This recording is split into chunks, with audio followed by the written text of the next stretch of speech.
మీరు కనుక నా ఛానల్ ఫస్ట్ టైం విజిట్ చేస్తుంటే ఇప్పుడు కింద ఉన్న red colour subscribe button click చేసి పక్కన వచ్చిన బెల్ ఐకాన్ ఆల్ అనే బెల్ ఐకాన్ క్లిక్ చేయండి ఫ్రెండ్స్. నేను నోటిఫికేషన్ ఎప్పటికప్పుడు పొందగలరు ఫ్రెండ్స్. హాయ్ ఫ్రెండ్స్, ఈరోజు క్లాస్లో మళ్ళీ సౌండ్లో మిగతా ఏరియాస్ ఏ విధంగా అడిగాడని చూద్దాం.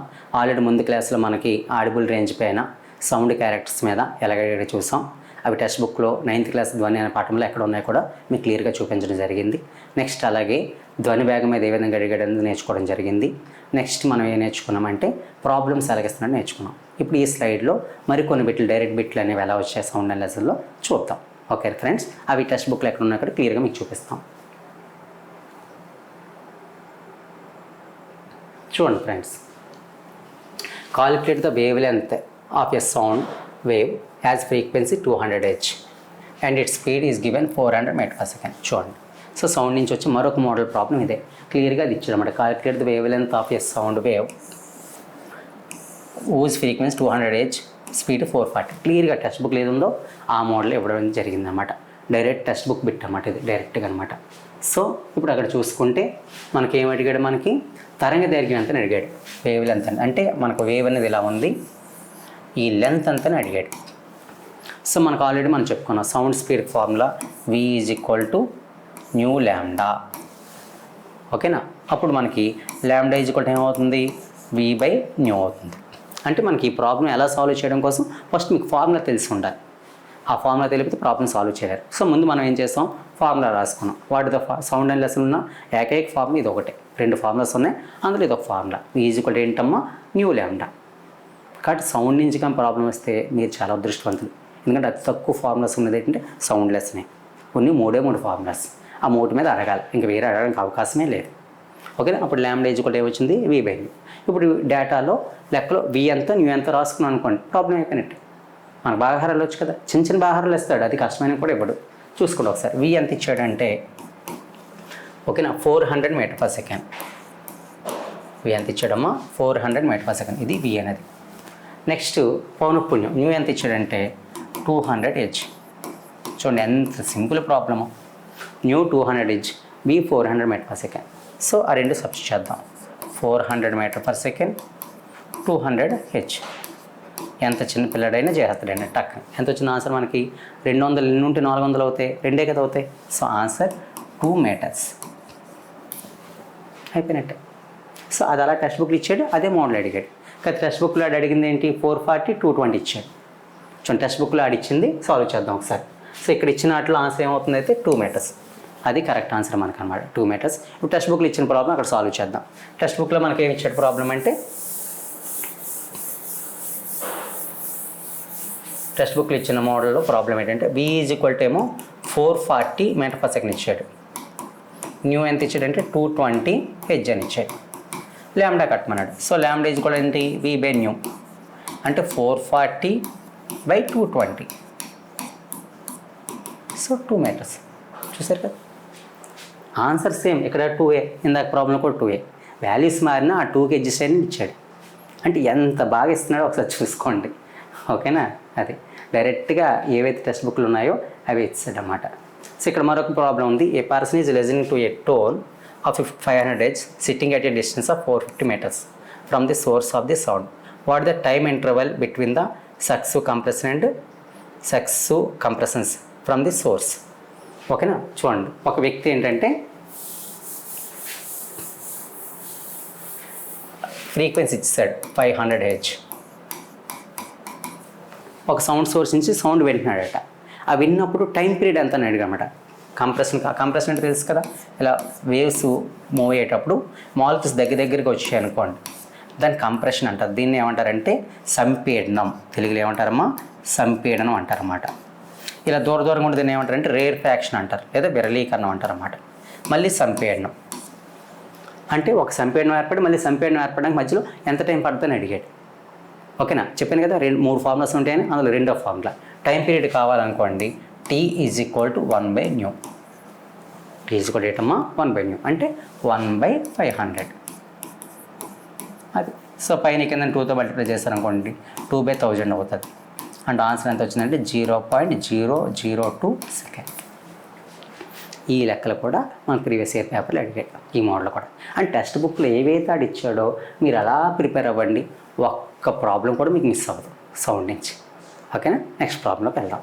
అంటే నెక్స్ట్ బిట్లోకి మనం వెళ్దాం ఒకసారి.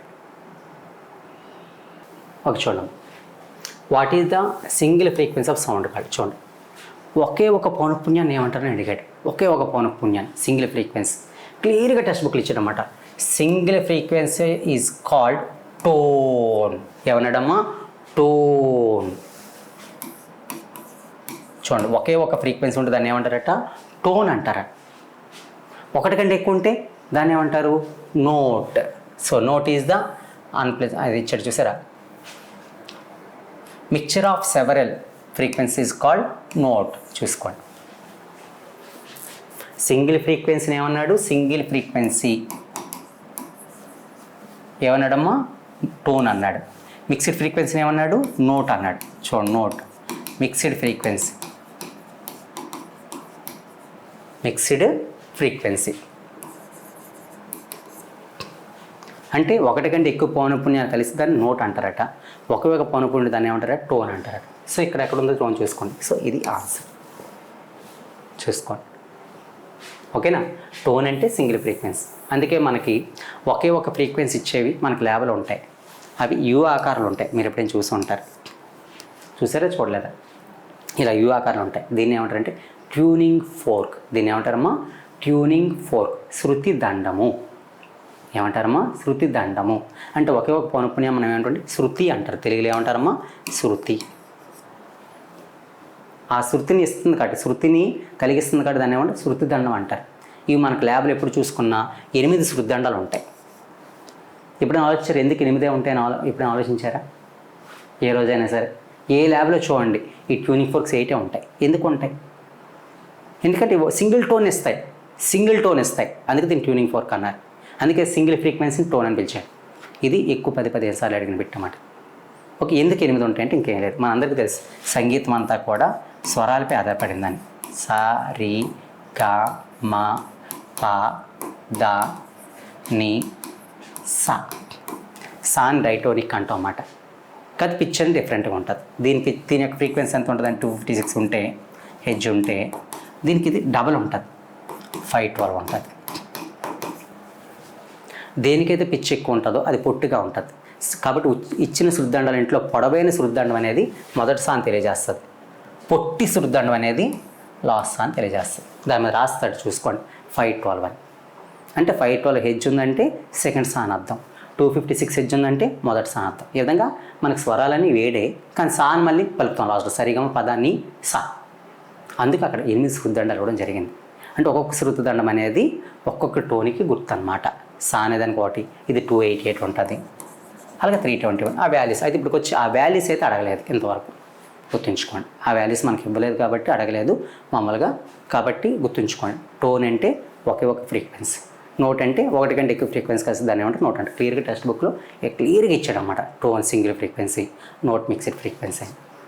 ఓకే, ఆ ఫ్రీక్వెన్సీ అని కలిసినప్పుడు ఆ వినడానికి ఇష్టంగా లేదనుకో దాన్ని ఏమంటారు? అన్ప్లెజెంట్. అది కూడా అడిగాడు. వినడానికి ఇష్టంగా లేని నోట్ని ఏమంటారంటే అన్ప్లెజెంట్. క్లియర్గా ఇచ్చాడు చూసుకోండి, అన్ప్లెజెంట్ అని. ఇది కూడా పెట్టి అడిగాడు. సో చెప్తున్నాను కదా, ఇక్కడ ఏది ఉందో దాని లైన్ టు లైన్ వినడానికి ఇంపుగా ఉందనుకోండి, ప్లెజెంట్గా ఉందనుకోండి, దాన్ని ఏమన్నాడంటే మ్యూజిక్. ఏమన్నాడమ్మా? మ్యూజిక్. ఈ వీటిలోనే అడగడం జరిగిందన్నమాట. ఓకేనా, చూసుకోండి ఒకసారి. సో ఇక్కడ అడిగిన పెట్టాడంటే the quality of timber of sound is that characteristic which enables us to distinguish one sound from another having the same pitch and loudness. The sound which is more pleasant is said to be rich quality. A sound is single frequency called note. అంటే మనకి ట్రంబ్ అంటే ear drum అంటారు కదా, ఆ year డ్రమ్కి వచ్చే sounds చేరుతుంటాయి. అందులో వచ్చే చేరే సౌండ్స్ అనేది రకరకాల ఫ్రీక్వెన్సీ ఉంటాయి అన్నమాట. ఆ వినడానికి ఎంపిక లేకపోతే దాన్ని నాయిస్ అన్నాడు, వినడానికి ఇంపుగా ఉంటాయి అంటే ప్లెజెంట్ కూడా దాన్ని ఏమన్నాడు? మ్యూజిక్ అన్నాడు. సింగిల్ ఫ్రీక్వెన్సీని ఏమన్నాడు? టోన్ అన్నాడు. మిక్స్డ్ ఫ్రీక్వెన్సీని ఏమన్నాడు? నోట్ అన్నాడు. ఇవి నెంబర్ ఆఫ్ వచ్చాయి అన్నమాట. అయితే ఆ టోన్ని ఇస్తాయి కాబట్టి వాటిని ఏమన్నా ట్యూనింగ్ ఫోర్క్ అంటారు. ఈ ట్యూనింగ్ ఫోర్క్లు ఎన్ని ఉంటాయి మనకు ల్యాబ్ అంటే 8 ఉంటాయి. ఎందుకంటే సరిగా స్వరాలు అనేవి మనకి 8 ఉన్నాయి కాబట్టి 8 అనేది ఇవ్వడం జరిగిందనమాట. అందులో మొదటి సా అనేది 256 హెడ్జ్ ఉంటుంది, రెండవ సా అనేది 512 హెడ్జ్ అనేది ఉంటుంది. నెక్స్ట్ బిట్లోకి ఎంటర్ అవుదాం. చూడండి, ఇక్కడ సెకండ్కి యూనిట్ ప్రాంత ప్రయాణ ధ్వని శక్తి మొత్తాన్ని డాష్ అంటారు. చూసుకోండి. The amount of sound energy passing each second through a unit area is called intensity of sound. ఏమన్నాడమ్మా? Intensity of sound. చూసారా, డైరెక్ట్ అన్నమాట. ఆ లైన్ అలాగే ఇచ్చేసాడు అక్కడ. The amount of sound energy passing each second through a unit area, అది ఇచ్చామట. Amount of sound energy passing in the unit area per second is called. చూసారా ఎంత డైరెక్ట్ బిట్టో. డైరెక్ట్ టెక్స్ట్ బుక్ చదివిన వాళ్ళు తప్ప మిగతా వాళ్ళు బిట్ చేయలేరు. ఇంకా డైరెక్ట్ టెక్స్ట్ బుక్ లైన్ అనమాట. ఆ లైన్ అలాగే ఇచ్చేసాడు. అందులో ఏముందంటే ఇంటెన్సిటీ ఆఫ్ సౌండ్ ఉంది. సో ఆ ఇంటెన్సిటీ ఆఫ్ సౌండ్ అనేది మనకి ఇక్కడ ఆన్సర్ ఇవ్వడం జరిగింది అనమాట. అంటే ఇది ఈ బిట్ ఎందుకు మీకు చెప్తున్నామంటే ఇలా డైరెక్ట్ లైన్ టు లైన్ ఇచ్చేస్తున్నాడు అని చెప్పడం మా ఉద్దేశం అనమాట. అంటే ఇది చాలామంది ఇది ఎక్కడి నుంచి అడిగేసారు అనుకుంటారన్నమాట. ఇది కేవలం 9th class text book NCERT syllabus నుంచి మనకు అడగడం జరిగింది అనమాట. ఓకేనమ్మా, నెక్స్ట్ బిట్లోకి మనం ఎంటర్ అవుదాం.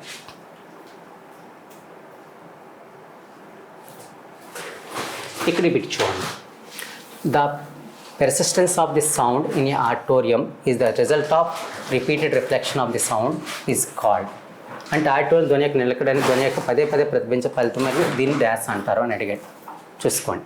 అంటే ఒక ఆడిటోరియంలో సౌండ్ అనేది నెంబర్ ఆఫ్ టైమ్స్ రిఫ్లెక్ట్ అవుతుంది అనుకోండి. అలా రిఫ్లెక్ట్ అయితే దాన్ని ఏమంటారని అడిగాడు అనమాట. The persistence of a sound in auditorium is the result of repeated reflection of sound is called. క్లియర్గా ఇచ్చామట. The sound character in a big hall will persist by repeated reflection from the walls until it is reduced to the value where it is no longer audible. దీన్ని ఏమన్నారంటే reverberation. చూసుకోండి, దాన్ని ఏమన్నాడమ్మా? Reverberation. ఇది కూడా direct bit అన్నమాట. అంటే ఒక sound అనేది ఒక ఆడిటోరియంలో నెంబర్ ఆఫ్ టైమ్స్ రిఫ్లెక్ట్ అయింది అనుకోండి. ఆ రిఫ్లెక్ట్ అవడం వల్ల వచ్చేదాన్ని ఏమంటారంటే రివర్బరేషన్ అంట. దానివల్ల సౌండ్ మనకి ఎలా కనపడుతుంది అంటే సాగదీయబడినట్టు కనపడుతుంది. అంటే ఫర్ ఎగ్జాంపుల్ రామా అని ఎవరు అన్నారు అనుకోండి, ఆ మాట మీకు ఎలా కనపడుతుంది అంటే రామా అంటే అలా సాగదీయబడినట్టు కనపడుతుంది. దాన్ని రివర్బరేషన్ అన్నారన్నమాట. ఏమన్నారమ్మా? దాన్ని రివర్బరేషన్. ఇది ఎక్కువగా మీరు నేచురల్ ఎప్పుడు చూస్తారంటే ఉరుమునప్పుడు ఆ శబ్దం చూడండి, do do do do do do do అని చెప్పేసి ఎక్కువసేపు మీకు వినబడుతుంది. దానికి కారణం నెంబర్ ఆఫ్ రిఫ్లెక్షన్స్, మేఘాల ద్వారా జరిగిన నెంబర్ ఆఫ్ రిఫ్లెక్షన్స్ వల్ల ఆ సౌండ్ మీకు డిఫరెంట్ టైమ్స్లో రీచ్ అవ్వడం వల్ల ఏ డ్రమ్కి అది సాగదీయబడినట్టు ప్రొలాంగ్ అయినట్టు కనబడుతుంది అనమాట. దాన్ని రివర్బరేషన్ అంటారు. కాబట్టి ఇచ్చిన బిట్ ఆన్సర్ ఏంటంటే రివర్బరేషన్ ఎక్కడ ఉంటుంది. సో దీన్నే రివర్బరేషన్, ప్రతినాదం అంటారు. ప్రతిధ్వని కాదు, దీన్ని ఏమంటారమ్మా? ప్రతినాదం అంటాం అన్నమాట. ఓకేనా, నెక్స్ట్ బిట్ చూద్దాం. అంటే చూడండి, డైరెక్ట్గా ఇక్కడ ఏదైతే అడిగాడో అదే బిట్ ఇచ్చాడు అన్నమాట. అలాగా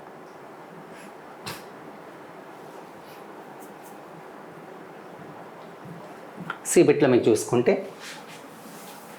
the repeated reflection that results in presence of sound is called. ఇప్పుడు చెప్పాను కదా, ఒకే సౌండ్ మరలా మనకు వినిపిస్తాను ఏమంటారంటే రివర్బరేషన్, ప్రతినాదం. ఏమంటారమ్మా దీన్ని? ప్రతినాదం. ఎక్కువ అంటే ప్రతిధ్వని. సో రివర్బరేషన్ అంటే ఏంటమ్మా? ప్రతినాదం. చూసుకోండి, అంటే నెంబర్ ఆఫ్ టైమ్స్ రిపీట్ అవుతుంది అనుకోండి, దాన్ని ఏమంటారంటే ప్రతినాదం అంటారు. సో దీని ఆన్సర్ ప్రతినాదం.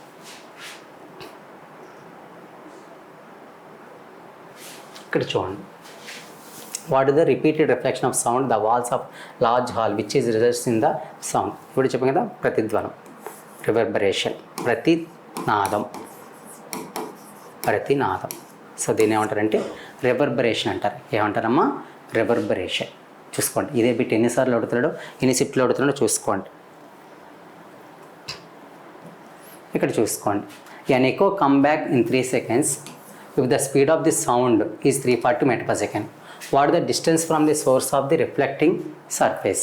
చూసుకోండి, అంటే మనకు శబ్దం చేసాం, రామా అన్నాం, మళ్ళీ రామా అని మనకు వినబడింది. అంటే మనం మాట్లాడిన మాటే మరలా కొంతసేపటితో వినబడింది అనుకోండి, దాన్ని ఎక్కువ అంటారు. దాన్ని ప్రతిధ్వని అంటారు. ప్రతిధ్వని అంటే ధ్వనికి మరలా కొత్తగా ధ్వని అనమాట. అంటే ఎక్కువగా మీరు కొండల దగ్గరికి వెళ్ళేటప్పుడు మీరు గట్టిగా మాట్లాడారనుకోండి, ఆ కొండ యొక్క రాళ్ళు గట్టిగా ఉంటాయి కాబట్టి ధ్వని ఏం చేస్తాయి? పరావర్తనం చేస్తాయి. అండ్ ధ్వని ఇప్పుడు కూడా గట్టి తలాలు అంటే స్ట్రాంగ్ సర్ఫేస్ వద్ద రిఫ్లెక్ట్ అయిపోద్ది అన్నమాట వెంటనే. అందుకే మనకి ఈ సినిమాల్లో కానీ, సినిమా హాల్లో కానీ, ఆడిటోరియంలో కానీ గోడలు స్ట్రాంగ్గా ఉండకుండా ఏం చేస్తారంటే వాటిపైన కార్పెట్లు పరుస్తారు. పాతకాలంలో థర్మోకోల్ సీట్స్ వాడేవారు. ఇవేం చేస్తుంటే వచ్చిన సౌండ్ వచ్చిందంటే పీల్చేసుకుండేది. దాని సౌండ్ రిఫ్లెక్షన్ అక్కడ జరిగేది కాదు. కానీ మీరు ఎప్పుడైనా కొండల దగ్గరికి వెళ్ళండి, లేకపోతే గుహల దగ్గరికి వెళ్ళండి, అవన్నీ రాళ్ళతో కట్టబడి ఉంటాయి కాబట్టి మీరు శబ్దం చేస్తే మీ శబ్దం మీకు వినపడుతుంది. దాన్ని ఏమంటే సౌండ్ రిఫ్లెక్షన్ అంటారు, దాన్ని ప్రతిధ్వని అంటారు అన్నమాట. సో అలా ప్రతిధ్వని అయినప్పుడు ఏం జరుగుతుందంటే, మీరు ఇక్కడ ఉన్నారనుకుందాం, సో ఈ విధంగా మీరు అరిచారు. సో అరిస్తే ఇది ఇలా వెళ్ళింది, మళ్ళీ ఏం చేస్తుంది, మళ్ళీ బ్యాక్ వస్తుంది. ఇలా ముందుకెళ్ళింది ఏం చేస్తుంది, మళ్ళీ బ్యాక్ వస్తుంది. అర్థమైందా? ముందుకెళ్తుంది, మళ్ళీ ఏం చేస్తుంది, బ్యాక్ వస్తుంది. అలా ముందుకెళ్ళి బ్యాక్ వచ్చిందంటే ఎన్నిసార్లు తిరిగింది, 2 సార్లు తిరిగింది. అందుకే ఈ డిస్టెన్స్ని 2D అని తీసుకోవాలి. ఏం తీసుకోవాలి, 2D. డిస్టెన్స్ కూడా ఏంటి, టైం ఇంటూ స్పీడ్, డిటిఎస్ అని చెప్పుకున్నాం కదా. సాధారణ పరిస్థితి డి అని తీసుకుంటాం. ఎక్కువ సమయంలో ఏమైంది, ఇలా ముందుకెళ్ళి మళ్ళీ వెనక్కి వచ్చి 2 సార్లు వచ్చింది కాబట్టి ఇక్కడ టైం, ఇక్కడ డిస్టెన్స్ ఏం తీసుకోవాలమో 2D అని తీసుకోవాలి. డిస్టెన్స్ కూడా ఏమవుతుంది, time into speed by 2, time into speed by 2. కాబట్టి ఇచ్చిన ప్రాబ్లంలో టైం ఎంత ఇచ్చాడు, స్పీడ్ ఎంత తెలిసిపోయింది అనుకోండి, ఆ డిస్టెన్స్ మనకు వచ్చేస్తుంది. ఇచ్చిన ప్రాబ్లం చూడండి, టైం 3 సెకండ్స్ ఇచ్చాడు, ఓకేనా, స్పీడ్ ఎంత ఇచ్చాడు 342. సో ఆ రెండు అక్కడ సబ్స్టిట్యూట్ చేస్తే ప్రాబ్లం అయిపోయినట్టే. కాబట్టి ఇక్కడ ముందు మీకు ఫార్ములా తెలియాలి, distance is equal time into speed by 2. ఎక్కువ అన్నమాట ఇప్పుడు వచ్చినా బై 2 వస్తుంది మీకు. సో టైం ప్లేస్లో 3 సెకండ్స్, స్పీడ్ ప్లేస్లో 342 బై 2.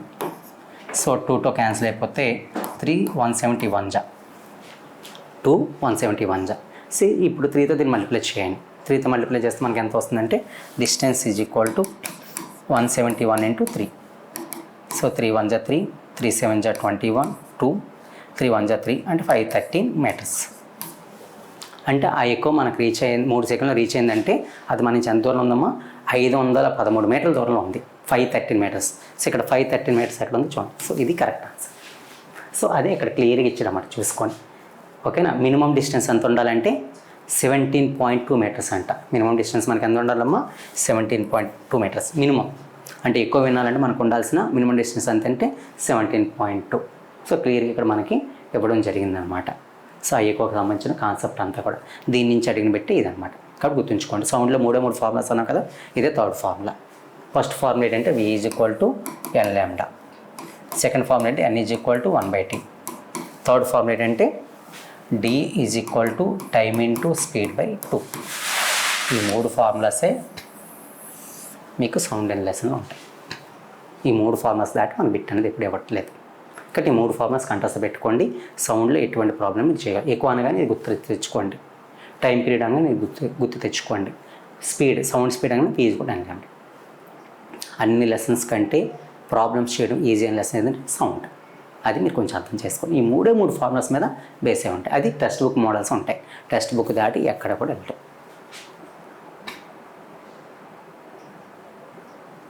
ఇక్కడ చూడండి, what is the approximate minimum distance between the source and reflector of echo. Same అదే ప్రాబ్లం అంటే మినిమం డిస్టెన్స్ అని అడిగాడు, చెప్పాను కదా. So distance is equal formula ఏంటి, time into speed by 2. Minimum distance అని మాట ఎందుకు వాడాడంటే, మనం ఎప్పుడైనా సరే ఒక శబ్దాన్ని విన్నాం అనుకోండి, ఆ శబ్దం మన చెవికి ఎంతసేపు ఉంటుందో తెలుసా మీకు, ఎంతసేపు ఉంటుందో తెలుసా, ఓకే. దాన్ని persistence time of the ear drum అంటారు. అంటే ధ్వని స్థిరత అంటాడు అన్నమాట. ఒక ఇయర్ డ్రమ్పై అది అంతసేపు ఉంటేనే దాన్ని మీరు స్పష్టంగా వినగలరు. అంతకంటే తక్కువ సమయం ఉందనుకోండి, దీన్ని మీరు స్పష్టంగా వినలేరు. ఆ టైం ఎంత అంటే 0.1 సెకండ్ లేదా 1/10 సెకండ్. ఇది ధ్వని స్థిరత. మీ ఇయర్ డ్రమ్పై ఉండే ధ్వని స్థిరత ఎంత అంటే 1/10 సెకండ్. గుర్తుంచుకోండి, ఏ వ్యక్తి అయినా సరే ఒక ధ్వనిని స్పష్టంగా వినాలంటే అతని చెవికి ఎంతసేపు ఉండాలి, 1/10 సెకండ్స్. ఇది డైరెక్ట్ బిట్ అన్నమాట, గుర్తుంచుకోండి. అంటే ఇప్పుడు ఒక ధ్వని మనం మాట్లాడాం, ఇలా వెళ్ళి మళ్ళీ తిరిగి వస్తుంది. అలా వెళ్ళి తిరిగి వచ్చేసరికి మినిమం టైం ఎంత ఉండాలంటే 1/10 సెకండ్స్ ఉండాలి. మినిమం టైం ఎంత ఉండాలమ్మా, 1/10 సెకండ్స్ ఉంటేనే ఆ శబ్దాన్ని మీరు వినగలుగుతారు, లేకపోతే వినలేరు. చూడండి, వెళ్ళి రావడానికి మధ్యలో ఉండే టైం ఎంత ఉండాలి, 1/10 సెకండ్స్. ఆ 1/10 సెకండ్ కన్నా ముందు వచ్చి చేరిపోయింది అనుకోండి, దాన్ని ప్రతినాదం అంటారు, ప్రతిధ్వని అన్నారు. 1/10 కన్నా ముందు వస్తే సౌండ్ అని క్లారిటీ లేక సాగదీబంటే వినబడుతుంది, దాన్ని ప్రతినాదం అంటారు. 1/10 సెకండ్ తర్వాత కానీ తిరిగి వచ్చింది అనుకోండి, ఆ శబ్దాన్ని స్పష్టంగా వినగలరు. అంటే 1/10 సెకండ్ తర్వాత వస్తే రామ అనే మాట మళ్ళీ మీకు రామ అని వినబడుతుంది. 1/10 సెకండ్ కానీ ముందు వచ్చేసింది కావాలి, రామ అనే మాట మీకు ఎలా వినబడుతుంది, రామా అని వినబడుతుంది. కాబట్టి ఒక ధ్వనిని మీరు రెండోసారి వినాలి అంటే అది వెళ్ళి తగిలి తిరిగి రావడానికి మధ్యలో ఉండే కాలం ఎంత ఉండాలి, 1/10 సెకండ్స్. అయితే స్పీడ్ అనేది మనకి ఎంత తీసుకుంటాం అంటే 342 తీసుకుంటున్నాం, లేదా 340 తీసుకుందాం. ఇచ్చిన ఆప్షన్ బట్టి మనం చూసుకోవాలి. 340 ఆర్ 342 తీసుకోవచ్చు మనం. సో ఇప్పుడు మనం స్పీడ్ ఎంత తీసుకుని 340 అని తీసుకుందాం. టైం ఎంత అంటే 1/10 సెకండ్. స్పీడ్ ఎంతమ్మా, 340/2. సో 10లో 0 0 పోయింది, సో 34/20 ఎంత వచ్చిందమ్మా 17 మీటర్స్. ఎంత వచ్చిందమ్మా 17 మీటర్స్. అంటే గాలిలో ధ్వని వేగం అతను ఇచ్చాడు అనుకోండి, అది వేస్తాం. లేకపోతే ఇచ్చిన ఆప్షన్ పెట్టమాట. ఇచ్చిన ఆప్షన్ మనకు అక్కడ 17 ఉంది కాబట్టి 340. ఎప్పుడు ధ్వని వేగం 340, 346 మధ్య మారుతుంటుంది. అంతకంటే తక్కువ వేయకండి. 0 డిగ్రీస్ అయితే 330. 330 వేసారనుకోండి 16 మీటర్స్ వస్తుంది, 16.5 మీటర్స్ వస్తుంది. సో ఇచ్చిన ఆప్షన్ బట్టి మీరు చూసుకోవాలి. సో మనకి ఇచ్చేస్తాను, మ్యాక్సిమం అయితే ఇచ్చేస్తాను. ఈ బిట్లు అయితే ఇవ్వలేదు. సో ధ్వని వేగం అనేది మనకి ఇక్కడ చూడండి, సేమ్ అదే బిట్ ఇచ్చాడనమాట. What is the distance of a grip from the person, the speed of the sound 346. చూసారు కదా, ఇచ్చేసాడు. ఓకేనా, వాళ్ళకి ఇచ్చిస్తే డైరెక్ట్ మనం చేయొచ్చు అనమాట. ఆ మోడ్లో మనకి ఇస్తాడు గ్యారంటీగా. సో ఇక్కడ ఇచ్చిన బిట్లో మనకి ఒక ధ్వని తరంగం మన చూపు ఎంతసేపు ఉంటుందమ్మా 1/10 సెకండ్స్. ధ్వని వేగం గాలిలో మనం ఎంత తీసుకుని 340 తీసుకుంటే మినిమం డిస్టెన్స్ మనకి ఎంత వచ్చిందంటే 17. అండ్ నువ్వు ఎక్కువ వినాలంటే మినిమం గోడకి నీకు మధ్య 17 మీటర్ల దూరం ఉంటే నువ్వు ఎక్కువ వినగలవు. అంతకంటే తక్కువ ఉంటే నువ్వు ఎట్టి పరిస్థితుల్లో ప్రతిధ్వని మీరు వినలేరు. కాబట్టి ఇచ్చిన ఆన్సర్లో ఈ 17 మీటర్స్ అని కరెక్ట్ ఆన్సర్. నెక్స్ట్ బిట్లోకి వెళ్దాం మనం. ఇక్కడ చూడండి, what is the repetition of sound produced by the reflection of the sound waves. So repetition of sound మరలా ఆ సౌండ్ వింటున్నాడు అనుకోండి, ఆ ధ్వని ఏమంటారని చెప్పుకున్నాం, రిపిటేషన్ ఆఫ్ సౌండ్. ఓకేనా, what is the repetition sound produced by the reflection of the sound wave. అంటే ఒక శబ్దాన్ని మరలా నువ్వు రెండోసారి విన్నావు, అలా వింటే దాన్ని ఏమంటారంటే ప్రతిధ్వని అంటారు. ఏమంటారమ్మా, ప్రతిధ్వని. ఓకేనా, ఓకే, దాన్ని ఎక్కువ అని పిలుస్తారు. అదే ఇక్కడ చెప్పడం జరిగిందన్నమాట, ఎక్కువ. అది అంటే ఒక శబ్దాన్ని మరలా నువ్వు వింటే దాన్ని ఏమంటారంటే ఎక్కువ అని పిలుస్తారు అన్నమాట. Thank you friends. ఈ విధంగా మనం ఎక్కువ అనే కాన్సెప్ట్ మీద ఈ విధంగా బిట్ వస్తుంది. అన్ని రకాల మోడల్ ప్రాబ్లమ్స్ చెప్పుకున్నాం. ఏ ఏరియాలో అయితే మీరు బిట్టి చేయలేరో, సౌండ్ అండ్ లెసన్లో మీరు కష్టం ఫీల్ అవుతున్నారో ఆ ఏరియాస్ అన్నీ కూడా మీకు ఒకసారి ఎక్స్ప్లెయిన్ చేయడం జరిగింది. ఈ వీడియోని చూడడం ద్వారా మీరు ఏం చేస్తారంటే సౌండ్లోని మ్యాక్సిమం బిట్స్ అయితే మీరు కవర్ చేయగలుగుతారు. కాబట్టి ఫ్రెండ్స్ జాగ్రత్తగా ఈ వీడియో చూడండి, మీరు బాగా ఫాలో అవ్వండి. నెక్స్ట్ దాని నెంబర్ ఆఫ్ టైమ్స్ ఆ ప్రాబ్లమ్స్ని ప్రాక్టీస్ చేయండి. ఆటోమేటిక్గా మీకు మంచి ఉద్యోగం తెచ్చుకోండి. Thank you friends. నెక్స్ట్ క్లాస్లో మళ్ళీ కలుద్దాం. హాయ్ ఫ్రెండ్స్, మీరు ఇక్కడ నా ఛానల్ ఫస్ట్ టైం విజిట్ చేస్తుంటే ఇప్పుడే కింద ఉంటుంది red colour subscribe button click చేయండి. పక్కన వచ్చేటువంటి బెల్ ఐకాన్ క్లిక్ చేస్తే నేను అందించే లేటెస్ట్ అప్డేట్ మీరు ఎప్పటికప్పుడు నోటిఫికేషన్ ద్వారా అయితే పొందగలరు ఫ్రెండ్స్. అలాగే నా యాప్ని కూడా డౌన్లోడ్ చేయండి ఫ్రెండ్స్. Thank you friends.